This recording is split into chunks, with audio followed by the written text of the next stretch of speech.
Hello வணக்கம் and welcome to times of Aditya. சின்ன எங்க இருக்கோம் நம்ம இன்னைக்கு? அந்த புறம் இந்த புறம், நாம இருக்கிறது விழுப்புரம். பாத்தீங்களா எப்படி ஒரு மாசான ஒரு பஞ்சோட ஆரம்பிச்சோம். ஏதாவது ஒரு டிஃபரெண்டா பண்ணணுமா இல்லையா? சூப்பர், நல்லா இருந்துச்சு. ஆனா எஸ், நம்ம டைம்ஸ் ஆஃப் ஆதித்யால நிறைய விஷயங்கள் டிஃபரெண்டா பண்ணிட்டே இருக்கோம். டிஃபரெண்டான ஊர்களுக்குலாம் போயிட்டு இருக்கோம் இல்லையா?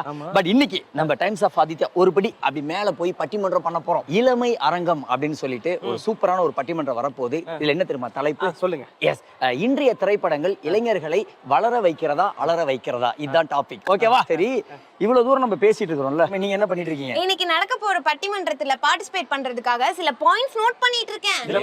என்ன டாபிக் பேச போறீங்க நீங்க? நம்ம வந்து சினிமா ஃபீல்ட் எப்பயுமே நம்மள வளர வச்சு தான் பாக்குமே தவிர அலற வச்சு பார்க்காது. சரி, ஓகே சௌந்தர்யா, வெற்றி வந்துரும். போ கோ.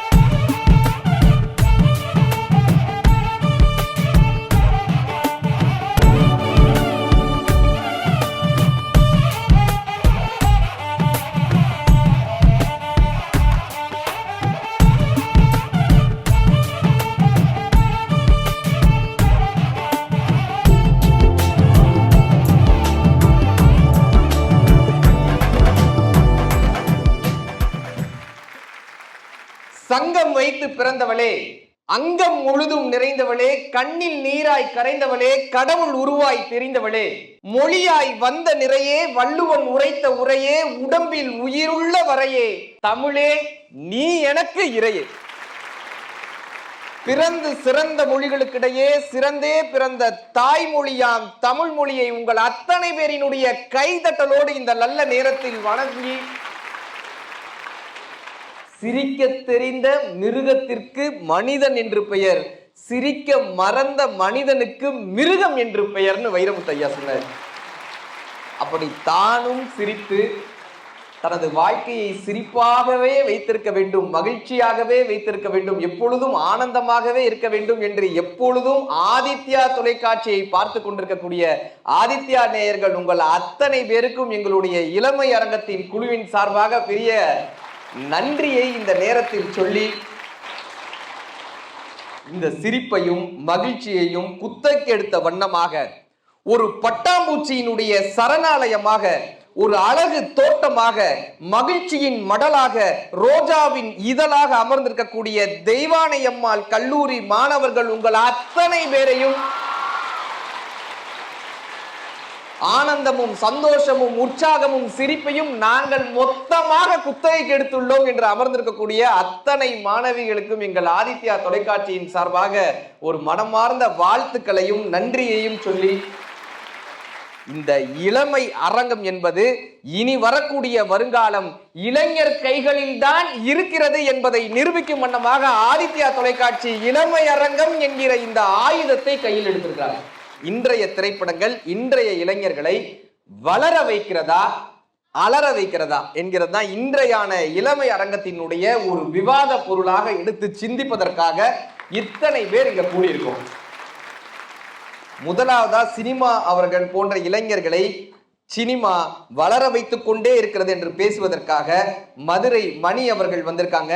அறிமுகப்படுத்துவதில் மகிழ்ச்சி. அடுத்ததா எங்களுடைய கோட்டு போட்ட திரிசா என்று அன்போடு அழைக்கப்படுகின்ற சௌந்தர்யா அவர்கள் உங்களுடைய பெரிய கைதட்டலோடு இந்த அணியை தலைமை ஏற்று பேசுவதற்காக திருமதி ஷீலா லட்சுமி அவர்கள் உங்களுடைய பெரிய கைதட்டலோடு அறிமுகப்படுத்துவதில் மகிழ்ச்சி. அதெல்லாம் இல்லைங்க, சினிமா எங்களெல்லாம் வளர வைக்குதா, அலற வைத்துக் கொண்டுதான் இருக்கிறது என்று சொல்வதற்காக திருமதி ஷாமினி அவர்கள் வந்திருக்காங்க உங்களுடைய பெரிய கைதட்டலோடு. அவர்களுக்கு துணையாக இந்த விழுப்புரம் மண்ணினுடைய மைந்தன் அன்பு தம்பி அழகர் அவர்கள் வந்திருக்காங்க. அவருக்கு துணையாக அருணகிரி சிதம்பரம் அவர்கள் வந்திருக்காங்க. இளையராஜா அவர்களுடைய பாட்டு வரும், இந்திர வந்தது எங்க சினிமா தான், சந்திரன் வந்தது எங்க சினிமா தான், என்டிஆர் வந்தது எங்க சினிமா தான், எம்ஜிஆர் வந்ததும் இந்த சினிமா தான் அப்படின்னா, இந்த சினிமா இந்த திரைப்படம் வெள்ளித்திரையில் தங்கத்தை தான் வார்த்து தருகிறது, சினிமா இன்றைய இளைஞர்களை வளரத்தான் வைக்கிறது என்று பேசுவதற்காக அன்புக்குரிய நண்பர், மதுரை மண்ணின் மைந்தர், மதுரை மணிகண்டன் அவர்களை உங்களுடைய பெரிய கைதட்டலோடு முதல் பேச்சாளராக இந்த மேடை கலைக்கிறோம். இருந்தமிழே உன்னால் இருந்தேன், இமையோர் விருந்தமிழ்தம் என்றாலும் வென்றேன். உலகெங்கிலும் உள்ள ஆதித்யா தொலைக்காட்சியினுடைய ரசிக பெருமக்களுக்கும், நடுவர் உள்ளிட்ட அவையோருக்கும், அன்பார்ந்த கல்லூரி நிர்வாகத்தினருக்கும், ரசிக பெருமக்களுக்கும் முதற்கண் வணக்கத்தை தெரிவித்துக் கொள்கிறேன். திரைப்படங்கள் வளர வைக்கிறதா இளைஞர்களை அப்படின்னு சொன்னாங்க. திரைப்படத்தையே வளர வச்சவர் ஒருத்தர் இருக்கார், விழுப்புரத்துக்கார், நடிகர் திலகம் சிவாஜி கணேசன். அவர் பிறந்த பெருமை பெற்ற ஊர் இந்த ஊர். சிவசங்கரின்னு ஒரு எழுத்தாளர் வழுதரெட்டியில பிறந்திருக்காங்க. ஜெயேந்திர சரஸ்வதி சாமிகள் விழுப்புரத்துல பிறந்தவர் தான். நம்ம திரைப்படம் பத்தி பேசுறதுனால சிவாஜி கணேசன் ஐயாவை எடுத்துக்கலாம். அவர் திரைப்படத்தையே வளர வச்சாரு. இந்த திரைப்படம் அப்படின்றதே இமிட்டேஷன் அப்படின்னு சொல்லுவாங்க, போல செய்தல். தெருக்கூத்துல ஆரம்பிச்சு நாடகத்துல வந்து இன்னைக்கு சினிமா திரைக்கு வந்திருக்கு. வளர வைக்கல அப்படின்னா இப்படி கடந்து வந்திருக்க முடியுமா? இது அலர்தான் வைக்குதுங்க அப்படின்னா ஒரு கெட்ட விஷயத்தை நம்ம இவ்வளவு தூரம் காபந்து பண்ணி கொண்டு வருவோமா? கொண்டு வர மாட்டோம். பாலு மகேந்திரா உங்களுக்கு தெரியும், மிகச்சிறந்த இயக்குனர். அவரு சின்ன வயசுல ஒரு டூர் போயிருக்காரு. அங்க ஒரு ஷூட்டிங் நடந்துட்டு இருந்திருக்கு. ஒரு ட்ரௌசர் சட்டெல்லாம் போட்டு தலையில தொப்பிலாம் போட்டு டைரக்டர் அப்படின்னு ஒரு சேர்ல உட்காந்து ஒருத்தர் ரெயின் அப்படின்னு சொல்றாரு. படபடன்னு மழை பெய்யுது. அப்போ இவருக்கு பயங்கர பிரமிப்பாயிடுச்சு. ஒருத்தர் மழை சொல்றாரு, மழை பெய்யுது, கடவுள் மாதிரி தெரிறாரு. அப்ப சொன்னதை நடத்தி காட்டுற ஒருத்தர் கடவுளுக்கு நிகர் இல்லையா? அப்ப நம்மளும் இயக்குனர் ஆகணும் அப்படின்னு முடிவு பண்ணி தான் பூனேல பிலிம் இன்ஸ்டியூட்ல சேர்ந்து அவர் மிகச்சிறந்த ஒரு சினிமாட்டோகிராஃபராகவும் ஆனாரு, டைரக்டராகவும் ஆனார். ஒரு 7 வயது சிறுவன் அங்க போறாங்க, அந்த பிரெஞ்சு படம் அங்க நடக்குது. அந்த பையன் போய் அப்படி ரொம்ப ஆர்வமா பாக்குறான். என்ன சார் இது? இதான்ப்பா கேமரா அப்படின்றாங்க. அந்த பையன் கேட்கிறான், நான் போய் இதுல பாக்கலாமாங்க? பாப்பா அப்படின்றாரு. அந்த துணியை போட்டு அந்த 7 வயசு பையன் போய் அந்த கேமராக்குள்ள இருந்து பாக்குறான். அந்த உலகமே அழகா தெரியுது. சார், இவ்வளவு பெரிய உலகத்தை இந்த படப்பெட்டியில, இத்தினூண்டு பெட்டியில அடக்கிட முடியுமான்னு அந்த பையன் கேட்கிறான். அதான்ப்பா சினிமா அப்படின்றாரு. அப்படி பேசிக்கிட்டே இருக்கும்போது அவர் சொல்றாரு, ரெயின் அப்படின்னாராம். உடனே அங்கிருந்து மழை பெய்யுது. இவன் கேட்கிறான், எப்படிங்க நீங்க சொன்ன உடனே மழை பெய்யுதுன்னு? ஏன்னா நான் தான்ப்பா டைரக்டர் அப்படின்னாரு. அப்ப இந்த பையன் யோசிக்கிறான், ரெயின் என்று சொன்ன உடனே மழை பெய்ய வைக்கக்கூடியவர் டைரக்டர் என்றால், இந்த உலகத்தை ஒரு பெட்டிக்குள் அடக்குவது சினிமா என்றால், நான் அந்த சினிமாவை சேர்ந்த ஒரு இயக்குனராக மாற வேண்டும் என்று நினைத்த 7 வயது சிறுவன் தான் பிற்காலத்தில் உன்னுடைய தமிழ் சினிமாவையே புரட்டி போட்ட பாலு மகேந்திரா என்கிற ஒரு மிகப்பெரிய ஒரு டைரக்டர். அருமையா அதை நினைவுபடுத்தினார். கடவுள் மாதிரி ஆகணும்னு அவர் நினைச்சிட்டாரா? நீங்க ஒரு பாட்டு சொன்னீங்க, நான் ஒரு பாட்டு சொன்னேன். என்ன? இளையராஜாவோட பாட்டு. சினிமா இந்திரன் வந்ததும் எங்க சினிமா தான், எங்க சினிமா தான் அப்படின்னு. இப்போ குசேலன் படத்துல சினிமா சினிமா சினிமா சினிமா, கடவுள் யாருன்னு யார் பார்த்தா அத கண்ணில் காட்டியது சினிமா தான். இங்கேயும் கடவுள் வர்றாரு. அப்ப கடவுளையே நம்ம கண்ணுல காட்டினது சினிமா தான். அப்ப சினிமா எவ்வளவு முக்கியம்னு பாத்துக்குங்க. கடைக்குட்டி சிங்கன்னு ஒரு சினிமா கூட்டு குடும்பத்தோடைய ஒரு பெருமையை வந்து ரொம்ப அழகுபட சொல்லியிருப்பாங்க. அந்த சினிமாவோட கடைசி சீன்ல அந்த பாட்டி எல்லாரையும் ஒண்ணு சேர்க்கணும்னு சொல்லி அந்த பாட்டிக்கு ஒரு விசேஷம் வைப்பாங்க. அந்த சீன் பார்த்துட்டீங்கன்னா அவ்வளவு கண்கள்ல நீர் வரக்கூடிய ஒரு மிகப்பெரிய ஒரு சீனு. அந்த படத்தை பார்த்துட்டு நம்மளும் ஒரு கூட்டு குடும்பத்துல வாழணும் அப்படின்ற எண்ணத்தை இந்த சினிமா தான் உருவாக்குச்சு. இப்ப இருகப்பட்டுன்னு ஒரு படம், ரொம்ப அற்புதமான ஒரு படம். அதுல இந்த கணவன் மனைவிக்குள்ள இருக்க உறவு, ரிலேஷன்ஷிப்லாம் எப்படி நம்ம மெயின்டைன் பண்ணணும் அப்படின்றத அதுல ஒரு சைக்காட்டிஸ்டா வரக்கூடிய ஒரு கேரக்டர் சொல்லுவாங்க. ஒரு சில உறவுகள் கண்ணாடி போல இருக்கும், உடைஞ்சிட்டா உடைஞ்சதுதான். ஒரு சில உறவுகள், ஒரு சிலர் அதை ரப்பர் பேண்ட் போல ஹேண்டில் பண்ணுவாங்க. அதை எலாஸ்டிக் மாதிரி எப்படி வேணா நம்ம இழுத்துக்கணும்னு சொல்லி. அப்போ உறவுகளை ஒன்றுபடுத்தணும் அப்படின்றதையும் இந்த இருகப்பட்டு படம் தான் நமக்கு சொல்லிச்சு.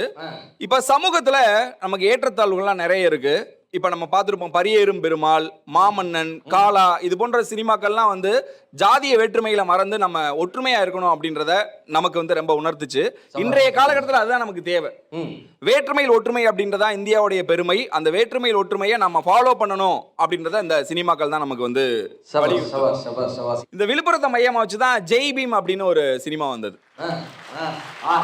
இருளர் இனத்தினுடைய வழிகளை, வேதனையை வந்து ரொம்ப அழகா பதிவு பண்ணியிருந்தாங்க.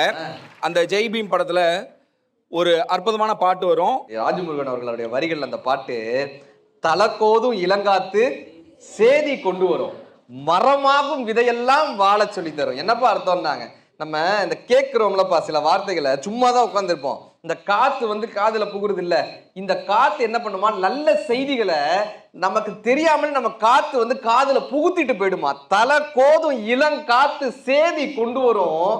அடுத்த வார்த்தை போட்டாரு, மரமாகும் விதையெல்லாம் வாழ சொல்லி தரும். என்ன அர்த்தம்னா, பைபிள்ல ஒரு வார்த்தை வரும், நான் விதையை தூவுகின்றேன், சில விதைகள் பாறையில் விழுகின்றன, அவைகளை பறவைகள் புசித்து செல்கின்றன. சில விதைகள் தண்ணீரில் விழுகின்றன, அவை நீர்த்து போகின்றன. சில விதைகள் முற்காட்டில் விழுகின்றன, மரங்கள் அதை மூடி விடுகின்றன. சில விதைகள் மட்டும்தான் செம்மணில் விழுகின்றன, செம்மணில் விழக்கூடிய விதைகள் எல்லாம் விருட்சமாகின்றன. பைபிள்ல ஒரு வாசகம் வரும். இப்படி பழங்குடியின மக்களுடைய கஷ்டங்களை நம்ம சினிமா பார்த்து தான் தெரிஞ்சுக்கிட்டோம். விடுதலை பார்ட் 1, இப்ப ஜிகர்தண்டா XX, காந்தாரா, இது போன்ற படங்கள் எல்லாம் வந்து அந்த பழங்குடியின மக்களுடைய வழிகளை பேசுது. அப்ப அவங்களையும் நம்ம ஒரு மனிதர்களா சமூகத்துல ஏத்துக்கணும் அப்படின்ற எண்ணத்தை இந்த திரைப்படம் தான் நமக்கு விதைச்சு. இதுதான் வளர்ச்சி. இப்ப அந்த அணியில இருக்கவங்க, இனிய உளவாக இன்னாத கூறல் கனி இருப்ப காய் கவர்ந்துட்டு அப்படின்னு திருக்குறள் ஒண்ணு இருக்கு. நல்ல வார்த்தைகள் இருக்கும்போது ஏன் அடுத்தவங்களுக்கு துன்பம் தரக்கூடிய வார்த்தைகளை நம்ம பேசணும், நல்ல விஷயங்கள் நம்ம எடுத்துக்கணும், கெட்ட விஷயங்களை எடுத்துக்கூடாது அப்படின்னு திருவள்ளுவர் சொல்றாரு. அப்போ கெட்டாலும் மேன்மக்களே சங்கு சுட்டாலும் மென்மை தரும். அதுபோல திரைப்படத்துல அங்கங்க ஒரு சில விஷயங்கள் நமக்கு முகம் சுளிக்கும் வகையில இருந்தாலும் இளைஞர்களை வளர்ச்சி பாதையில் நோக்கி தான் திரைப்படங்கள் கொண்டு செல்கிறது அப்படின்றத நான் சொல்லி இந்த வாய்ப்புக்கு நன்றி கூறி விடைபெறுகிறேன். நன்றி. இதயத்தின் மொழிகள் புரிஞ்சிருச்சுன்னா மனிதர்கள்கிட்ட பிரச்சனையே இல்லை அப்படின்றத கற்றுக் கொடுத்தது இந்த சினிமா தானே அப்படின்ற ஒரு கேள்வியை வச்சுட்டு போயிருக்காரு. அதெல்லாம் இல்லைங்க, நீங்க என்ன சொன்னாலும் இன்றைய சினிமா இளைஞர்களை அலற வைத்து கொண்டுதான் இருக்கிறது என்று சொல்வதற்காக திருமதி ஷாமினி அவர்கள் உங்களுடைய பெரிய கைத்தட்டலுக்கு மத்தியில் இந்த மேடைக்கு வரார். முதலில் எனக்கு முகத்தை தந்த என் தாய் தந்தையருக்கும், முகவரியை தந்த அன்னை தமிழுக்கும், பட்டிமன்ற வாய்ப்பை அள்ளி தந்து கொண்டிருக்கும் ஆதித்யா தொலைக்காட்சி குழுவினர் அனைவருக்கும், சூரியனை போல நடுவில் அமர்ந்திருக்கும் நடுவர் ஐயா அவர்களுக்கும், ஆன்றோர் சான்றோர் என்னை போன்றோர் அனைவருக்கும் என்னுடைய மனமார்ந்த வணக்கத்தை தெரிவித்துக் கொள்கிறேன். 6ஆம் கிளாஸ்ல ப்ரிப்பேர் பண்ண பேச்சு போட்டி நடுவர் அவர்களே, 6ஆவதுக்கு அப்புறம் இன்னைக்கு தான் நம்ம அந்த ஆன்றோரை போற்றணும்னு எடுத்துட்டு வந்துட்டாங்க. நடுவர் அவர்களே, 1 1 2 தெய்வானை காலேஜ் கேர்ள்ஸ் என் ஃப்ரெண்டு. நடுவர் அவர்களே, இன்றைய தலைப்பு பாத்தீங்கன்னா திரைப்படம் இளைஞர்களை அலற வைக்கிறதா வளர வைக்கிறதா? அதுக்கு முன்னாடி படிச்சிருக்கீங்க, வந்து 3 மணி நேரமா இவர் பேசிட்டு இருக்காரு. இப்பதான் தலைப்பை படிச்சு முடிச்சிருக்காங்க முழுசா. உங்கள்ட்ட ஒரு கேள்வி கேக்குறேன். ஏன்டயா நீங்க தல ரசிகரா இல்ல தளபதி ரசிகரா? இதுவே மிகப்பெரிய சாட்சி. இன்றைய திரைப்படங்கள் இளைஞர்கள் மத்தியில பிரிவினையை தான் கொண்டு வருதுன்னு நான் சொல்ல வரேன். இப்ப 100 படம் வருதுன்னு வச்சுக்கோங்க, 98 படம் பிரேக்கப் படம் தான் நடுவர் அவர். பிரேக்கப் படம், ஒரு நல்ல கதைகள், ஒரு குடும்ப கதைகள். பிரேக்கப்னு சொன்னோனே ஆமாங்க. இப்ப நம்ம தெய்வானை காலேஜ் கேர்ள்ஸ் மாரி அழகான பெண்கள் ஒரு ஆணை வேணான்னு சொல்றாங்கன்னு வைங்களேன், அப்படிலாம் யாரும் சொல்றது கிடையாது. அவங்களோட மனசாட்சிய மதிக்க கத்துக்கணும். ஆனா அந்த காலத்து திரைப்படங்கள்ல வந்த பாடல்கள் பாத்தீங்கன்னா, எங்கிருந்தாலும் வாழ்க அப்படின்னு சொன்னாங்க. ஆனா இன்றைய திரைப்படங்கள் இந்த அருமையான பெண்களை பார்த்து என்ன பாடுது தெரியுமா? என்ன பண்றாங்க? காலேஜ் பசங்க ஆன்டின்னு அழைக்க வேண்டி ப்ரே பண்ணுறேன். இதுல இன்னொன்னு, ட்ரைனேஜ் குழியில நீ விழுந்து குளிக்க தோண்டி ப்ரே பண்ணுவேன். அத கூட விட்டுறலாம். முன்னாடிலாம் பாத்தீங்கன்னா அந்த திரைப்பட டைட்டில், அந்த டைட்டில பாக்குறதுக்கே குடும்பமா நம்ம போய் திரைப்படங்கள் பார்த்தோம். அப்ப பாத்தீங்கன்னா பாலும் பழமும், பாசமலரே, எவ்வளவு ஒரு அருமையா இருக்கு பாருங்க. திரைப்படத்தினுடைய பெயரே நீதி சொல்ற மாதிரி இருக்கும். புரட்சி தலைவர் எம்ஜிஆர் அவர்கள்ட்ட ஒரு படத்துடைய கதையை சொல்லும் போது சொல்றாங்க, சார் இந்த படத்துல நீங்க திருடனா வரீங்க, படத்துடைய பெயர் திருடன்னு சொல்றாங்க. அவர் சொல்றாரு, நான் நடிக்கிற படத்துல திருடன்னு பேர் வைக்காதீங்கப்பா, திருடாதேன்னு வைங்கப்பா, படத்தினுடைய பேரே மெசேஜ் சொல்ற மாதிரி இருக்கணும்ப்பா, திருடாதேன்னு வைங்கப்பா அப்படின்றாரு. படத்தினுடைய பேர் அந்த காலத்துல அப்படி இருந்தது, தாயை காத்த தனையன், எங்க வீட்டு பிள்ளை, அருமை. நீங்களே சொல்லிட்டீங்க நடுவர் அவர்களே. இப்ப பாருங்க, இன்றைய தலைமுறையில இப்ப இந்த திரைப்படத்தோட பேரை எப்படி சொல்றதுன்னே தெரியல. ஒரே ஸ்கூல் பசங்களாம் ரொம்ப நேரமா ஒரு 20 நிமிஷத்துக்கு மேல ஒரே சத்தமா கேட்டுட்டே இருந்தது. சரி என்னதான் போய் நம்மளே கேட்டுருவோம் அப்படின்ட்டு வெளியே கால் எடுத்து வைக்க அங்க நகர்ல இருக்கிற பெரியவங்க 2-3 பேர் கேக்குறாங்க. அதுக்கு அந்த பசங்க 10 பேர்ல 4 பேர் பாடுறான் நடுவர் அவர்களே. கும்பலாக சுத்துவோம் நாங்க, ஐயோ ஏமான்னு கத்துவோம், ஏண்டா கத்துவோன்னு கேட்டா அவன் வாயிலேயே குத்துவோம், ஏண்டா கத்துவேன்னு கேட்டா அவன் வாயிலேயே குத்துவானா. நல்ல வேளை நம்ம கேட்க போலன்னு அலறி ஓடி வர வேண்டியதா இருக்கு நடுவர் அவர்களே. வைஸ் பிரின்சிபால் மேடம் நினைக்கிறாங்க கருத்தெல்லாம் சொல்லுவாங்கன்னு நினைச்சு பட்டிமன்றத்துக்கு கூப்பிட்டோம். கும்பலா சுத்துவோம், மூஞ்சில குத்துவோம்னு கத்து கொடுத்துட்டு போகுதேம்மா இந்த அம்மா. இதுக்காக சென்னையில இருந்து வண்டி பிடிச்சி வந்திருக்கேப்பா. இந்த திரைப்படத்துல மிக மிக பொய்யான இந்த கல்லூரி காட்சியை காட்டிடுறாங்க. ஒரே ஒரு நோட்டு நடுவர் அவர்களே. ஆமா, அசைன்மெண்ட் நோட்டு. திரைப்படத்துல பார்த்தாக்கங்க அப்படி ஒரு நோட் அவர் எடுத்துட்டு வருவாரு, அந்த பொண்ணு நோட்டு வாங்கிடும், உடனே காதல் வந்துடும். நம்ம கிட்ட நோட் வாங்குற பொண்ணுலாம் நோட்டை வாங்கி நம்ம மூஞ்சில தூக்கி எறிஞ்சிட்டு போயிடுது. ஆனா நிஜத்துல பாத்தீங்கன்னா அசைன்மெண்ட் நோட்டு, ஃபெயில் ஆனதுக்கு நோட்டு, அரியருக்கு நோட்டு, புக்கு, இந்த ஸ்கூல் பசங்களை விட அதிகமா தூக்கிட்டு வர்றது இந்த கல்லூரி மாணவர்கள் தான். நான் காலேஜில் படிக்கிறப்ப எங்கள் கிளாஸில் ஒரு பொண்ணு இருந்துச்சு. எங்கள் மேடம் மைக்ரோ ப்ராசஸர்னு ஒரு கிளாஸ் நடந்துட்டு இருந்துச்சு. இப்போ நம்ம கவிதை எழுதுவோம் அப்படின்னு சொல்லிட்டு பின்னாடி பெஞ்சில் உட்காந்து கவிதை எழுதிட்டு இருந்தேன். அந்த கவிதை இப்படி தான் இருக்கும். காதல் சிலருக்கு கனவாய் இருக்கிறது, காதல் சிலருக்கு நினைவாய் இருக்கிறது, காதல் சிலருக்கு கலைந்து இருக்கிறது, காதல் சிலருக்கு கலைகளாய் இருக்கிறது, காதல் சிலரை சிக்க வைக்கிறது, காதல் சிலரை தக்க வைக்கிறது, காதல் சிலரை நிக்க வைக்கிறது, காதல் சிலரை விற்க வைக்கிறது, காதல் சிலருக்கு பருவத்தால் வருகிறது, காதல் சிலருக்கு உருவத்தால் வருகிறது, காதல் சிலருக்கு இதயத்தால் வருகிறது, காதல் சிலருக்கு இணையத்தால் வருகிறது. ஹிட்லருக்கும் காதல் உண்டு, வில்லனுக்குள்ளும் ஹீரோ உண்டு, நீ சரி என்று சொன்னால் மாற்றம் உண்டு, நாம் 2 பேரும் செல்வதற்கு சொர்க்கம் உண்டு எழுதியிருக்கு. ஆக நான் என்ன சொல்ல வரேன்னா, மாணவர்கள் இளைஞர்கள் அவங்கள அலற வைக்குதோ இல்லையோ, பேராசிரியர்கள், அவங்களுக்கு சொல்லித்தர பேராசிரியர்கள், ஆசிரியர்கள், காவல்துறையினர்கள், குடும்பத்தினர்கள் எல்லாரையும் அலற வைக்கிறது நடுவர் அவர்களே இந்த திரைப்படங்கள். உண்மை உண்மை உண்மை. இவங்களையெல்லாம் கட்டுக்கோப்பா கொண்டு போனோம்னா நல்ல படங்கள், நல்ல கருத்துள்ள படங்கள் வரணும்னு எதிர்பார்ப்போம். கண்டிப்பா அதற்கேற்ற தீர்ப்பு நீங்க கொடுக்க வேண்டும் என்று சொல்லிக்கொண்டு விடைபெறுகிறேன். நன்றி, வணக்கம். நம்ம என்ன பேசுவோமோன்னு யோசிச்சுக்கிட்டே இருக்கோம் சார் அப்படின்னு சொல்லிட்டே இருந்தாங்க. ஆனா ரொம்ப நேர்த்தியாக அவ்வளவு அழகான ஒரு பாடல்களோடு எடுத்து அவ்வளவு நேர்த்தியா ஒவ்வொரு விஷயங்களும் தன்னுடைய கருத்தியலை அத்தனை அழகாக சொன்னாங்க. ஆசிரியர்களுக்கும் காவலர்களுக்கும் இன்றைய திரைப்படங்கள் அதிக வேலையை வைக்கிறது. இப்ப அடுத்ததா அதெல்லாம் இல்லைங்க, நீங்க பார்க்கக்கூடிய பார்வை தான் தவறு. இன்றைய சினிமா இளைஞர்களை வளர வைத்து கொண்டுதான் இருக்கிறது என்பதற்கு எங்களுடைய ஆதித்யா குழுவினுடைய செல்ல பிள்ளையாக சௌந்தர்யா என்று எல்லாராலையும் அன்பாக அழைக்கப்படக்கூடிய சௌந்தர்யா, எல்லாரையும் இவ்வளவு நேரம் தூங்க வச்சதுக்கும் ஏதாவது உருப்படியா பேசேன்னு ஏங்க வச்சதுக்கும் ரொம்ப நன்றிங்க. நானும் வந்ததுல இருந்து எப்பப்போ முடிப்பாங்க, தூக்கம் வருது, நான் பேசுறத பேசுவேனா பேச மாட்டேனான்னு எனக்கு யோசிக்கிறது கூட டைம் தராம நடுவர் அவர்களே என்னங்க இது? வந்ததுல இருந்து நீங்க உங்க பாயிண்ட சொன்னீங்களா இல்லையாங்கிறதே எனக்கு தெரியாம நடுவர் அவர்களே மட்டும்தான் எனக்கு கேக்குது. ஓகே, ஏதோ ஒண்ணு அவங்க பேசிட்டாங்க, ஓகே. ஆனா அவங்க போட்டிருக்க சாரி இன்னைக்கு என்னன்னு கேக்குறேன். த்ரிஷா கட்டின சாரியா என்கிட்ட சொல்றாங்க. ஆனா காலையில வந்தோடனே சொல்லிட்டாங்க, இது என்ன தெரியுமா, ஜன்னல் வச்ச ஜாக்கெட், சேலையில வீடு கட்டவா அப்படின்னு பாடிட்டு அவங்களே போயிட்டு இருக்காங்க. சினிமா எதுக்காகவும் அலற வைக்காது. எப்பயுமே நம்ம வளரணும், நம்ம பர்சனாலிட்டியா இருக்கணும், நமக்கு ஒரு கான்ஃபிடென்ட் இருக்கணும், இப்படிங்கறத காட்டுறதுக்காக நிறைய விஷயங்கள் நமக்கு தெரியாததை நமக்கு கத்து கொடுக்கறது தான் சினிமா. இப்ப நிறைய படம் இருக்கு, நிறைய எக்ஸாம்பிள் சொல்றதுக்காக நிறைய படம் இருக்கு. இவங்க தேடி கண்டுபிடிப்பாங்க போல, எங்க குத்தம் இருக்கு, எங்க தப்பு இருக்கு, இதை மட்டும் நம்ம சொல்லிக்கலாம் அப்படின்னு. இப்ப நமக்கு போலீஸ் ஆகணுமா, சிங்கம் படம் இருக்கு, இன்ஜினியர் ஆகணுமா, விஐபி இருக்கு, கலெக்டர் ஆகணுமா, விஜய் படம் இருக்கு, இந்த மாதிரி எத்தனை படம் நல்ல படம் எல்லாம் இருக்கு. எப்படிதான் இவங்களுக்கு மனசாட்சி, நம்ம எப்படி இதை அலற வைக்கிறதுன்னு சொல்றது எப்படிதான் எனக்கு தெரியவே இல்லை. எப்படி எனக்கு தெரியவே இல்லை. நம்மளோட கேரக்டரைசேஷனா இருக்கட்டும், இருக்கட்டும், நம்மளோட பர்சனாலிட்டி டெவலப்மெண்ட்டாக இருக்கட்டும், எல்லாத்தையுமே வந்து நம்ம என்ன சொல்லணும்னு நினைக்கிறோம், என்ன பேசணும்னு நினைக்கிறோம் அப்படிங்கிறத நம்ம வந்து டக்கு டக்குன்னு எல்லா இடத்துலையும் பேச மாட்டோம்.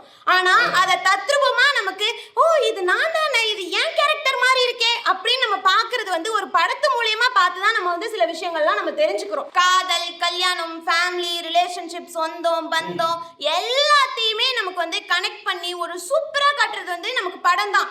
இப்ப எங்க வீட்டுக்கு வந்து சொந்தக்காரவங்க எல்லாம் வருவாங்க. வரும்போது இதான் உன் பொண்ணா, என்ன படிக்கிறா, என்ன மீடியால இருக்காளாமா, அதெல்லாம் வந்து என்ன சம்பாதிக்க போகுது அப்படி இப்படின்னு பேசுவாங்க. என்னால வந்து டக்குனு மூஞ்சில அடிச்ச மாதிரி பேச முடியாது.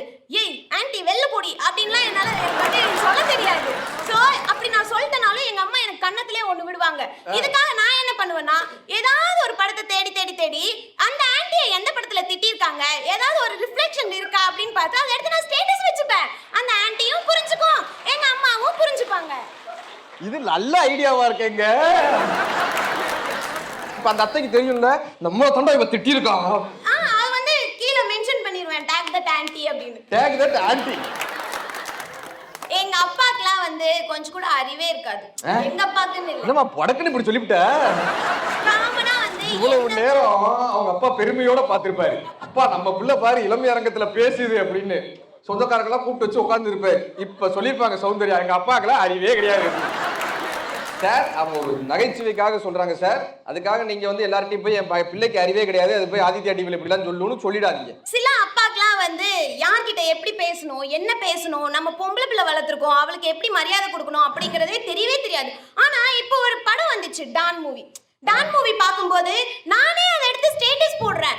இது வந்து எங்க அப்பா கண்ணில் படும் வரை ஷேர் செய்யவும். எப்பயுமே வந்து புரியாதவங்களுக்கு ஒரு சில வார்த்தைகளோ ஒரு சில விஷயங்களையோ புரிய வைக்கணும் அப்படின்னா அதுக்கு வந்து நம்ம ஒரு படத்தை எடுத்துக்காட்டா காட்டலாம். நீ காட்டுமா? அது மாதிரி நம்ம எல்லாருமே 2K கிட்ஸ் இல்லையா, 90s கிட்ஸ்லயோ இல்ல அந்த காலத்துல அவங்க பிறந்த காலத்துலயோ நம்ம எல்லாம் பிறக்கல. அந்த காலம் வந்து நமக்கு எப்படி இருக்குன்னே நமக்கு தெரியாது. சோ அவங்க காலத்துல இருக்கிறதெல்லாம் நமக்கு தெரிஞ்சுக்கணும். நீ சொல்லுமா, நீ சொல்றதா. அவங்க காலத்துல மனுஷங்க அவங்க எப்படி வாழ்ந்தாங்க, கரண்ட் இல்லாமலாம் வாழ்ந்துருப்பாங்க. அவங்க ஆதிவாசியா இருந்தாராமா கேக்குறேன். அவருக்கு நெருப்பை கண்டுபிடித்த ஆதிவாசி மாதிரி புகையில வாழ்ந்த மாதிரி அவங்க காலத்துல கரண்ட் எல்லாம் இருந்திருக்காது. நாங்க வேட்டையாடியாம சாப்பிட்டோம். 90s தானே இப்பதான் வந்தது 90sன்றது. நீங்களாம் வந்து அந்த காலத்துல பிறந்தீங்க. அந்த காலத்துல டைனோசர், வீரபாண்டிய கட்டபொம்மன் அவங்கலாம் வந்து காந்தி எங்க இருக்கு? காந்தி தாத்தா, வீரபாண்டிய கட்டபொம்மன் எங்க இருக்கு? காந்தி தாத்தா இவங்க எல்லாம் வந்து எப்படி பேசினாங்க நமக்காக, எப்படிலாம் காந்தி தாத்தா ஒரு நிமிஷம் ஜீர்ணிச்சுக்கிறேன்.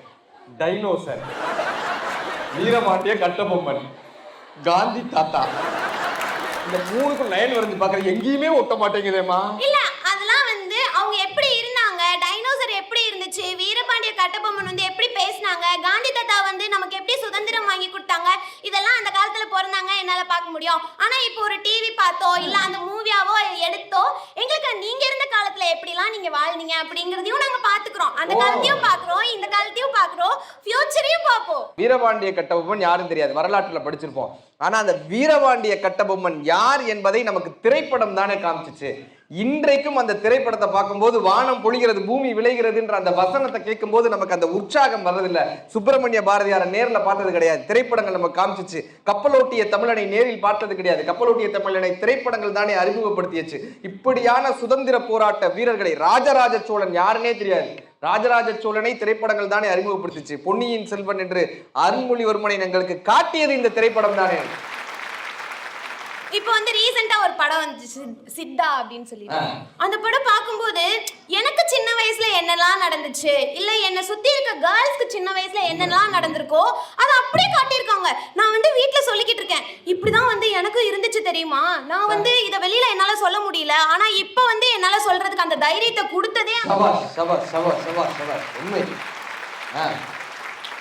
சினிமா வந்து எப்பயுமே வளர வைக்கதான் பார்க்கும். நம்மளோட பர்சனாலிட்டி டெவலப்மெண்டா இருக்கட்டும், எல்லா விஷயங்கள்லயுமே வந்து சினிமா ஒரு அங்கமா நம்ம வாழ்க்கையில எப்பயுமே திகழ்ந்துட்டு தான் இருக்கும்.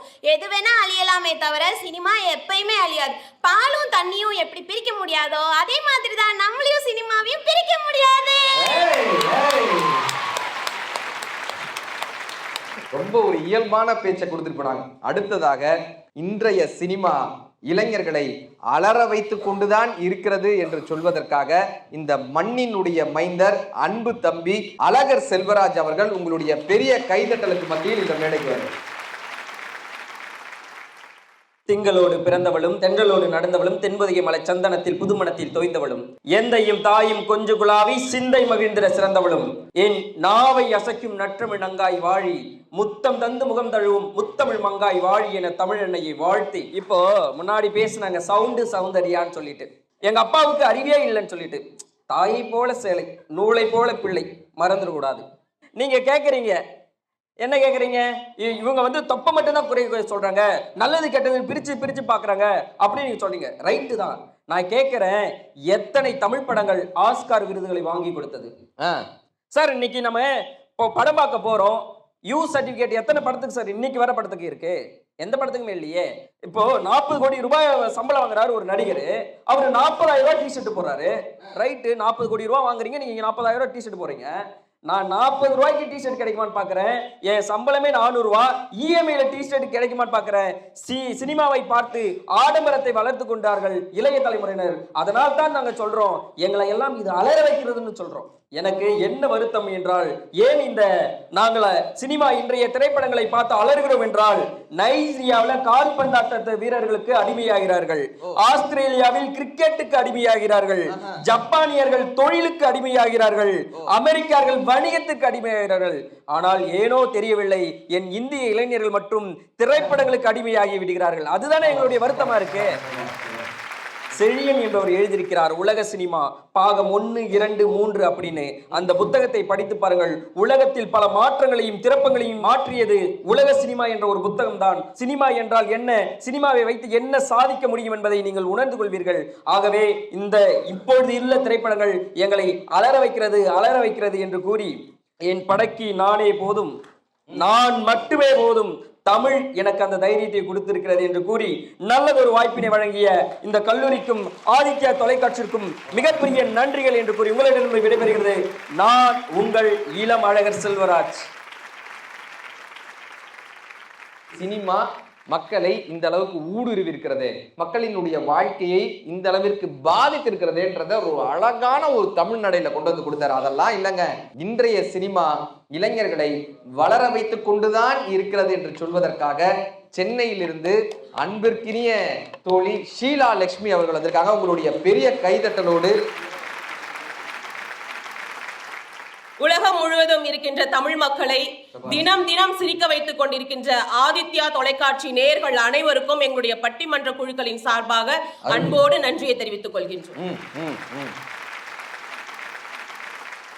நடுவர்களே, அப்பா அம்மா அண்ணா டீச்சர் கிட்ட அடி வாங்காம வாழ்றது எப்படி தப்போ, கீழே விழாம வாழ்க்கையில நடந்துடணும்னு நினைக்கிறது எப்படி தப்போ, ஒரு அழகான ஒரு பையனை பார்த்த உடனே கிரஷ் வந்ததுக்கு அப்புறம் சைட் அடிக்க கூடாதுன்னு எப்படி நினைக்கிறது தப்போ, தன்னுடைய காதலி தன்னை வேண்டான்னு சொல்லிட்டானா பக்கத்துல இருக்கிற ஃப்ரெண்டுக்கு லவ் லெட்டருக்கு கொடுக்க கூடாதுன்னு எப்படி நினைக்கிறது தப்போ, அது போல்தான் நல்ல நல்ல படங்களை பார்க்காமல் எதிரணியில் உட்கார்ந்து பேசுவதும் தப்பு. எங்க காதல் அப்படிங்கிறது வந்து இந்த 96ங்கிற ஒரு மூவில எவ்வளவு அழகா காட்டினா தெரியுமா? அந்த படத்தை பார்த்துட்டு ஒவ்வொருத்தவங்களும் தன்னுடைய பழைய காதலனை தேடி இன்ஸ்டாகிராம் ஃபேஸ்புக்னு தேடி அலைஞ்சாங்க. பாத்தீங்களா? நீங்க கூட 10வது காதலியை தேடி அலைஞ்சுக்கிட்டு இருக்கேன்னு சொன்னீங்களே கிட்ட. அதாவது 96ன்னு ஒரு படம் வந்துச்சு, அதை தேடினா நம்ம ஆளுக்கு 96க்கு அப்புறம் 98 இருக்கு, அப்புறம் ஒரு 2000 வருது, அப்புறம் ஒரு 2020 நம்மால X Y Z 10-15 வச்சிருக்கான். இதுல அவன் எந்த ஜானுவை போய் பாக்குறதுன்றதுதான் நம்மளுக்கு கன்ஃபியூஷனே. எங்க காதலுடைய சின்னம் என்ன தெரியுமா? என்னது? தாஜ்மஹாலா, இதயமா? இல்ல செருப்பா? ஆமா நடுவர்களே, ஒரு ஆண் வந்து ஒரு பெண்ணுகிட்ட போய் காதல சொல்றான். உடனே அவன் என்ன பண்றா? செருப்பை தூக்கி காட்டுறான். ஆதித்யா தொலைக்காட்சி பார்த்து கொண்டிருக்கின்ற ஒவ்வொரு ஆண்மகன் இளைஞர்களே, மனம் தளராதீர்கள். செருப்ப காட்டுறானா அவதான் உங்களை கட்டிக்க போற உங்களுடைய மனைவின்னு முடிவு பண்ணுங்க. ஏன் தெரியுமா? அதுக்கப்புறம் விளக்கமாத்த காட்டுவான்.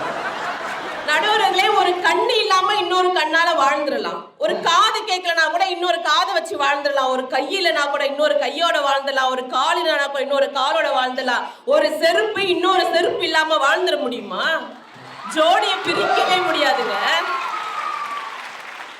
96 இளைஞர்களுக்காக ஒரு படம் எடுத்த மாதிரி பண்ணையாரும் பத்மினின்னு ஒரு படம் எடுத்தான் பாருங்க. முதுமையிலும் கூட காதல் இருக்கும். அத கண்ணதாசன் பாடியிருப்பாரு அன்னைக்கு. உன்னை கரம் பிடித்தேன் கண்ணம்மா, என் வாழ்வினிலை ஒளிமயம் ஆனதடி.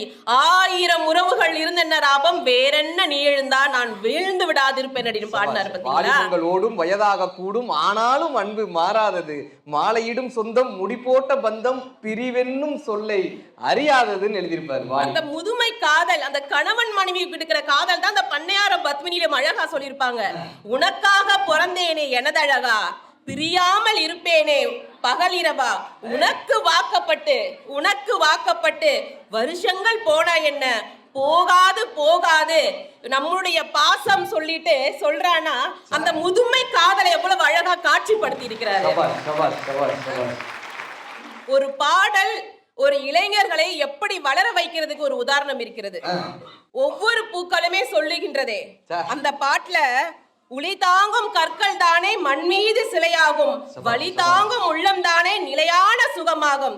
யாருக்கில்லை போராட்டம், கண்ணில் என்ன நீரோட்டம், ஒரு கனவு கண்டால் அதை தினம் முயன்றால் ஒரு நாளில் நிஜமாகும்.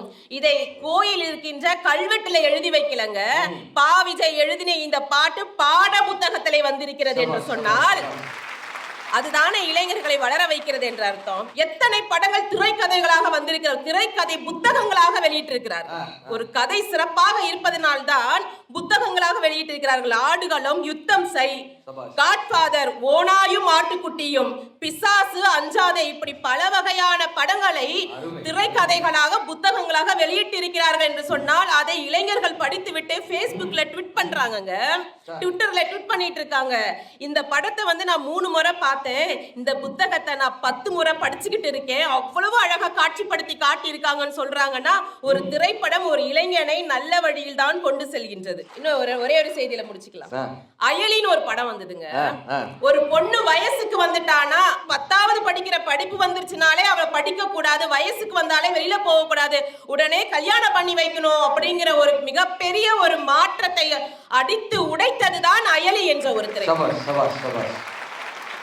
1000 படம் வரட்டுங்க, எத்தனை படம் வேணாலும் வரட்டும், ஆனால் எந்த படம் உன் வாழ்க்கைக்கு தேவை, எதை நீ பார்த்து எதை நீ கற்றுக்கொள்ள வேண்டும் என்பதற்காகத்தான் 6 அறிவை இறைவன் கொடுத்திருக்கிறான், அதற்காகத்தான் படிக்கிறோம். அப்படி இல்லாதவங்களுக்கெல்லாம் நம்ம புத்தி சொல்ல வேண்டும் என்று சொல்லி இன்றைய திரைப்படங்கள் இளைஞர்களை வளர வைத்துக் கொண்டுதான் இருக்கிறது என்று கூறி விடைபெறுகிறேன். நன்றி, வணக்கம்.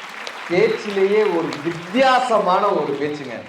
எத்தனை வகையான பேச்சுக்களை கொடுத்திருந்தாலும் கூட அந்த பாடல் வரிகள் எடுத்து ரொம்ப அருமையாக பேசிட்டு இருப்பாங்க. நல்ல ஒரு பெரிய கைதட்டல் அவங்களுக்காக தரலாம், இல்ல அவர்களுக்காக.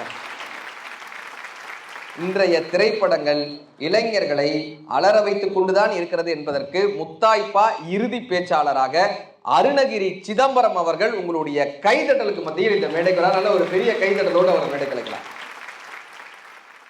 இது தெய்வானையம்மாள் கல்லூரியில் நிகழ்ச்சின்னு சொன்னாப்புல, என்னுடைய பார்வையில் இது தெய்வானையம்மாள் கல்லூரி மாதிரி தெரியல, தேவதைகள் வாழ்கின்ற கல்லூரியா எனக்கு தெரியும். உங்களுக்கு திருமணம் ஆயிடுச்சா? அப்ப எல்லாரும் தேவதையா தான் தங்களுக்கு தெரியாத சட்டமன்றம் இல்லை. சூரிய வம்சம்னு ஒரு அருமையான படம் அப்ப, ஏன்னா தலைப்பு இன்றைய திரைப்படங்கள் தான். நட்சத்திர ஜன்னலில் வானம் எட்டி பார்த்தது சிறகை விரித்து பரப்போ. ஐயா, அந்த மாதிரி ஒரு தேவயானியை தான் தேடிக்கிட்டு இருக்காங்க. அந்தாண்ட எங்க அண்ணா உட்காந்துருக்கு பாருங்க, மதுரையில இருந்து நக்கீரர்னு நினைச்சிட்டு வந்துட்டாருன்னு நினைக்கிறேன். கடைக்குட்டி சிங்கம் ஐயா, இவரே தனி கொடுத்தனம் தான் இருக்கிறாரு. இங்க கடைக்குட்டி சிங்கம்மா. அது எதுக்கு இவர் கடைக்குட்டி சிங்கம் சொன்னார் தெரியுமா? நல்லா உத்து பார்க்கணும், சத்யராஜுக்கு 2 பொண்டாட்டி, 5-6 புள்ள, இவருக்குள்ள வேற ஒரு சிறு வீடு கட்டுவதற்கு ஆசை இருக்கு. அந்தாண்ட எங்க மேடம் சௌந்தர்யா மேடம், நாங்க என்னமோ சிந்து சமொழி நாகரிகத்தில் வாழ்ந்த மாதிரியும் இவங்க என்னமோ நேற்று தான் குழந்தை தவழ்ந்து வந்த மாதிரியும் சொல்லினுக்கிறேன். அது இப்பதாங்க தவழ்ந்தே வந்திருக்கு. சினிமா எங்களுக்கு கற்றுக் கொடுக்குது, நான் நடக்கிறது கற்றுக்கிறேன், பாடுறது கட்டுறேன், ஓடுறதுக்கு. ஏன் உங்கள் வீட்டில் யாரும் மனுஷங்களே இல்லையா? எல்லாம் காட்டிலையா இருந்தீங்க மணால? அதில் இன்னொன்று, போலீஸ் ஆகணுமா சிங்கம் இருக்குது, மிலிட்ரி ஆகணுமா துப்பாக்கி இருக்குது. நேற்று தமிழ்நாடு ஃபுல்லாக காவல் ஆய்வாளருக்கான எக்ஸாம் நடந்துச்சு. அங்கே போயிட்டு நான் சிங்கம் படம் பார்த்துட்டு வந்திருக்கேன், நான் போலீஸ் ஆகணும். அதற்கென்று ஒரு தகுதி இருக்கிறது, அதன் வழியில் போனதா ஜெயிக்க முடியும். பாட்டு அப்போல்லாம் பெண்களை பற்றி எந்த அளவுக்கு வந்துச்சு. சம்சாரம் அது மின்சாரம்னு ஒரு படம். மிஸ் அழகா கோதாவரி அந்த அம்மா ஒரு தூணு ஓடி அது நிற்கும். எவ்வளோ பிரச்சனை நடந்தாலும் தான் குடும்பம் இதை விட்டு போகக்கூடாது, கடைசி வரையும் கணவனும் மனவனும் ஒற்றுமையா வாழணும்னு சொல்லி கொடுத்த திரைப்படங்கள் அன்றைய திரைப்படங்கள். இன்னைக்கு த்ரிஷா இல்லைனா நயன்தாரா. இதில் வேற நீங்க எங்களை வளர வைக்கிறது என்ன வளர வைக்குது? நல்லா படிக்கிற பிள்ளைங்கள இன்றைய காலத்துல பாட்டு எழுதியே வீணாக்கிட்டானு. படிச்சு பார்த்த ஏறவில்ல, குடிச்சு பார்த்த ஏறிடுச்சு, சிரிச்சு பார்த்த வீரபாண்டிய கட்டபொம்மன், பாரதியார், வஉசி இவர்களை எல்லாம் முழு தமிழ்நடையில் பேசி சிவாஜி என்ற ஒரு தோற்றத்தில், விழுப்புரத்தில் இருந்து சென்ற சிவாஜி என்ற ஒரு தோற்றத்தில் கண்முன் நிறுத்தி நமக்குள் தமிழ் உணர்வும் வீர உணர்வும் சுதந்திர உணர்வும் விதைத்தது அன்றைய திரைப்படங்கள். வெறும் பொய்யான காதல், காமம், கொலை, பாலியல் இதையெல்லாம் ஆடம்பரத்தை தாண்டி காண்பித்து கொண்டு தமிழ் சமூகத்தை அழித்து கொண்டிருக்கிறது. பெயரிலே கூட தமிழ் பெயர் வைக்காத இன்றைய திரைப்படங்கள் கட்டாயம் வளர்க்கவில்லை, அலற வைக்கிறது என்று தீர்ப்பளிக்குமாறு அன்போடு கேட்டுக்கொண்டு விடைபெறுகிறோம். நன்றி. இந்த சினிமா இளைஞர்களை ஏன் வளர வைக்கணும், ஏன் அலற வைக்கணும்? இப்ப இளைஞர்களை வளர வைக்கிறதுக்கு எத்தனையோ தளங்கள் இருக்குல்ல. புத்தகம் படிக்கலாம், நீங்க சொல்வாரு வீட்டுல அப்பா கிட்ட போய் பேசலாம் வளர்றதுக்கு. ஏன் சினிமா தான் பார்த்து வளரணுமான்னு ஒரு கேள்வி வருது இல்ல? ஏன் சினிமா தான் பார்த்து அலறணுமா அப்படின்னு ஒரு கேள்வி வருது இல்ல? சினிமா முதலாக ஒரு சினிமா வருது. அந்த முதல் சினிமா என்னன்னா, ஒரு தியேட்டர்ல ஒரு ட்ரெயின் வர்ற மாதிரியான காட்சி. தியேட்டர்ல ட்ரெயின் உள்ள அப்படியே நுழையிற மாதிரி இப்படி எல்லாரும் பார்த்துக்கிட்டே இருக்கும்போது அந்த ட்ரெயின் காட்சி உள்ள வருது. இதை பார்த்துக்கிட்டு இருந்த அத்தனை பேரும் உண்மையிலேயே ட்ரெயின் வருதுன்னு நினைச்சு எந்திரிச்சு தியேட்டர் விட்டு வெளியே போயிட்டாங்க. ஏன்னா திரையில் வருவது உண்மை என்று நம்புபவர்கள் அன்றும் இருந்தார்கள், இன்றும் இருக்கிறார்கள். திரையில் வருவது உண்மைன்னு நம்ம நம்புறோம்னா அந்த திரைப்படம் எப்படி காட்டணும்? சார், பிரான்ஸ்ல ஒரு நிகழ்வு, ஒரு எக்ஸ்பெரிமெண்ட் பண்றாங்க. என்னன்னா, ஒரு தியேட்டர்ல ஏசி, குளிரூட்டப்பட்ட தியேட்டர், ஃபுல் ஏசில குளிர்ற மாதிரியான தியேட்டர்ல ஒரு பாலைவனத்தை பற்றிய ஒரு டாக்குமெண்ட்ரி பிலிம் போடுறாங்க. அந்த படத்தை பார்த்துக்கிட்டு இருந்தவங்க அத்தனை பேருமே கூல் ட்ரிங்க்ஸ் 2-3 கூல் ட்ரிங்க்ஸ் வாங்கி குடிச்சாங்கன்னா அத்தனை பேருக்கு அவ்வளவு தாகம். அந்த இடமே குளிரூட்டப்பட்ட இடமா இருந்தாலும் கூட அந்த திரைப்படத்தை பார்க்கும்போது நாமும் பாலைவனத்தில் இருக்கோம், நாமும் பாலைவனத்துல கஷ்டத்தை அனுபவிச்சுட்டு இருக்கோன்ற எண்ணம் ஒவ்வொருத்தருடைய மனதுக்குள்ள, ஆள் மனதுல போய் பதிஞ்சதுனால அத்தனை பேருக்கும் அந்த தாகம் ஏற்பட்டுச்சான். திருவிளையாடல் படம் வந்தப்ப எங்க ஊர் பாட்டி எல்லாம் என்ன பண்ணுவாங்கன்னா, அந்த அர்ச்சனை பையெல்லாம் இருக்கும்ல, தேங்காய் வாழைப்பழம் எல்லாம் எடுத்துக்கிட்டு சினிமா தியேட்டருக்கு போனாங்க. ஏன்னா சிவாஜி கணேசன் சாமியா வருவாருன்னு. அங்க உட்காந்துட்டு சிவபுராணம் எல்லாம் பாடிச்சுங்க கிளம்பி உட்காந்து. நமச்சிவாய வாழ்க, நாதந்தாள் வாழ்கன்ட்டு யாரு? சிவாஜி கணேசன் அவர் அப்படி சிவபெருமானா நின்னார். திரையில் வருபவர்களை கடவுளாக பார்ப்பவர்களும் அன்றும் இருந்தார்கள், இன்றும் இருக்கிறார்கள். நமக்கு பிடித்த நடிகர்கள் நடிச்சிருக்காங்க அப்படின்றதுனால அதுல ஒரு சந்தோஷம் வருதுல்ல. நடவாத விஷயங்களை காட்டுகிறதுனால் இந்த சினிமா அலற வைக்கிறதா அப்படின்னு ஒரு கேள்வி வருது. சினிமா வன்முறையை புகுத்துகிறதா? சினிமா வியாபாரத்தை பெருக்குகிறதா? சினிமா மாயையை வளர்க்கிறதா? சினிமா இந்த இளைஞனை அழிக்கிறதா? அப்படின்ற ஒரு கேள்வியை அழகா வச்சுட்டு போயிருக்காங்க. இந்த கேள்வியெல்லாம் பார்க்கும்போது உண்மையிலேயே இந்த சினிமா இளைஞர்களை, திரைப்படங்கள் இளைஞர்களை அலறத்தான் வைக்கிறதோ அப்படின்ற ஒரு அச்சம் இந்த பக்கத்துல இருந்து வந்தது. ஆனா என்னுடைய வாழ்வில் நடந்த சில விஷயங்களை வச்சு சொல்றேங்க. எங்க ஊர்ல ராஜேந்திரன் ஒரு அண்ணன் அவங்க அப்பா அம்மாவை ஹோம்ல சேர்த்துட்டாரு, முதியோர் இல்லத்துல சேர்த்துட்டாரு. அந்த நேரத்துல முத்துக்கு முத்தாகன்னு ஒரு படம் வந்துச்சு. அந்த படத்தை பார்த்துட்டு அப்பா அம்மா மேல எவ்வளவு கஷ்டப்பட்டு நம்மளை வளர்த்துருப்பாங்கன்னு அந்த முதியோர் இல்லத்துக்கு போய் தன்னுடைய அப்பா அம்மாவை அவர் கூட்டிட்டு வந்துட்டாருங்க. ஜில்லுன்னு ஒரு காதல்னு ஒரு படம் வந்துச்சு. அதுல 3 வகையான காதலை காட்டுவாங்க. சூர்யா சார் அவருடைய டைரி ஜோதிகா மேம்க்கு கிடைக்கும். அவர் அதுல தன்னுடைய பழைய காதலியை பத்தி எழுதியிருப்பாரு. பழைய காதலியை பத்தி எழுதிட்டு ஒரே ஒரு நாள் அவளோடு நான் வாழ்ந்து விட்டால் என்னுடைய ஆயுள் நிறைவேறும்னு ஒரு வார்த்தை போட்டிருப்பாரு. இப்ப ஜோதிகா மேம் நினைப்பாங்க, எனக்கு பிடித்த கணவன் அவனுடைய ஆசையாக ஒரு வார்த்தையை கொடுத்திருக்கா, அந்த ஒரு நாளை நான் ஏன் கொடுக்க கூடாதுன்னு ஒரு மனைவி நினைப்பாங்க. அந்த ஒரு நாளை நான் ஏன் கொடுக்க கூடாதுன்னு. அது அவங்களுடைய மெச்சூரிட்டி லெவல், அந்த காதலனுடைய மெச்சூரிட்டி லெவல். இப்ப 2வது வந்த ஐஸ்வர்யான்ற கேரக்டர்ல பூமிகா வருவாங்க. வந்தவங்க ஒரு லெட்டரை மட்டும் கொடுத்துட்டு போயிடுவாங்க. ஒரு லெட்டரை கொடுத்துட்டு போயிடுவாங்க. அந்த லெட்டர்ல என்ன எழுதியிருக்குன்னா, நமக்கு பிடித்த பொருள் நம்மை விட இன்னொருவர் கையில் பாதுகாப்பாக இருக்கிறது என்றால் அதை விட வேறு என்ன மகிழ்ச்சி இருக்கிறதுன்னு இது இந்த ஐஸ்வர்யான்ற கேரக்டரினுடைய காதல் மெச்சூரிட்டி. இந்த சூர்யா சார் என்ன பண்ணாங்க, அவன் வந்ததுக்கு அப்புறம் அவர் சொன்ன வார்த்தை தன்னுடைய மனைவியின் பெயரான குந்தவை குந்தவை குந்தவைன்ற பேரை மட்டும்தாங்க சொன்னார், வேற எதுவுமே அதுக்குல. ஜில்லுன்னு ஒரு காதலினுடைய மொத்த படத்தினுடைய சாராம்சம் என்ன தெரியுமா? காதல் தோல்வியுற்றவர்களுக்காக சொல்லப்பட்ட படம். வாடிய பயிரை, வாடிய மலரை அப்புறப்படுத்துங்கள், வாடிய மலரை அப்புறப்படுத்துங்கள், உங்களோடு வாழும் மலரை பத்திரப்படுத்துங்கள். பசங்க படம் பார்த்திருக்கீங்களா? ஒரு அழகான ஒரு வார்த்தை போட்டிருப்பாங்க, குழந்தைகள் கெட்ட வார்த்தைகளை பேசுவதில்லை, கேட்ட வார்த்தையை மட்டுமே பேசுகிறார்கள்னு ஒரு கருத்தை இந்த சமூகத்திற்கு சொன்ன பசங்க. சார், ஜெயிலர் படம் தப்பு பண்ணது பையனா இருந்தா கூட அந்த பையனும் தண்டிக்கப்பட வேண்டியவன்னு சூப்பர் ஸ்டார் நமக்கு ஜெயிலர் படத்துல காமிச்சிட்டு போனாரு. தீரன் ஒரு படம், எத்தனை தூரம் போராடி அந்த மக்களை பிடித்தார்கள்ன்றத தீரன் படத்தை எடுத்த பிறகு கார்த்திக் சார் சொன்னார், இந்த படம் எடுத்ததுக்கு அப்புறம் எங்களுக்கு அத்தனை காவலர்கள் தேர்ந்து போன் வந்துச்சு, அத்தனை பேரும் எங்களுடைய வழியை சொன்னதுக்காக உங்களுக்கு நன்றிங்கன்னு அத்தனை காவலர்களும் சொன்னாங்க. நான் நடித்த படத்திலேயே எனக்கு பிடித்த படம் தீரன்னு கார்த்திக் அவர்கள் சொல்றாரு. மண்டேலான்னு ஒரு படம், நம்ம எல்லாரும் என்ன தெரியுமா யோசிப்போம், நான் போய் எங்க ஊர்ல ஓட்டு போடலன்னாக்கா இந்த நாடு என்ன ஆக போகுது, ஒருத்தர் ஓட்டு போடலன்னா என்ன வந்துச்சுன்னு நினைக்கிறோம்ல, ஊர்ல இருந்து நான் போய் ஓட்டு போடணுமா, இதுக்காக நான் பஸ் பிடிச்சு போகணுமா, ஒரு ஓட்டுல என்ன மாற்றம் வந்த போகுதுன்னு. சில வெறும்புள்ளிகளை பெரும்புள்ளிகளாக்குவது கையில் வைக்கும் கரும்புள்ளிகளேன்னு ஒரு கவிஞர் எழுதினார். இந்த ஒரு ஓட்டு நாட்டினுடைய தலையெழுத்தை மாற்ற முடியும் என்று காமித்த படம் மண்டேலா. இப்ப இந்த திரைப்படங்கள் வளர வைக்கிறதா அலற வைக்கிறதா அப்படின்னு ஒரு கேள்வியை கேட்டோம்னா வள்ளுவர்கிட்ட போய் கேட்கலாம், இப்ப உண்மையிலேயே இந்த திரைப்படங்கள் என்னப்பா பண்ணுதுன்னு. வள்ளுவர் தான் கத்துக் கொடுத்தாரு, எந்த ஒரு விஷயத்தை நீ பார்த்தேனாலுமே அதனுடைய பாசிட்டிவை பாருப்பா, நெகட்டிவை பாருப்பா, எதோடைய பெர்சன்டேஜ் அதிகமா இருக்கோ அதை எடுத்துக்க. குணம் நாடி குற்றமும் நாடி அவற்றுள் மிகை நாடி மிக்க குழல். என்ன பண்ணா, பாசிட்டிவ பாருங்க, நெகட்டிவ பாருங்க, இதுல எது அதிகமா இருக்கோ அதை எடுத்துக்கங்க. அந்த வகையில் வள்ளுவனது வாக்கை பார்க்கும் போது இன்றைய திரைப்படங்களில் அலற வைக்கக்கூடிய காட்சிகளை விட வளர வைக்கக்கூடிய காட்சிகளே அதிகமாக இருக்கிறது என்ற ஒரு காரணத்தினாலும் இன்றைய திரைப்படங்கள் இளைஞர்களை வளரத்தான் வைக்கிறது வளர வைக்கிறது என்ற அருமையான இந்த இளமை அரங்கத்தினுடைய தீர்ப்பாக சொல்லி இந்த வாய்ப்பை கண்டுகளித்துக் கொண்டிருக்கக்கூடிய ஆதித்யா தொலைக்காட்சியினுடைய அத்தனை ரசிக பெருமக்களுக்கும் எங்களுடைய இளமை அரங்கத்தின் சார்பாக பணிவான வணக்கங்களையும் வாழ்த்துக்களையும் சொல்லி தெய்வானையம்மாள் கல்லூரியினுடைய அத்தனை மாணவிகளுக்கும் நன்றி பாராட்டி நன்றி கூறி விடைபெறுகிறோம். நன்றி.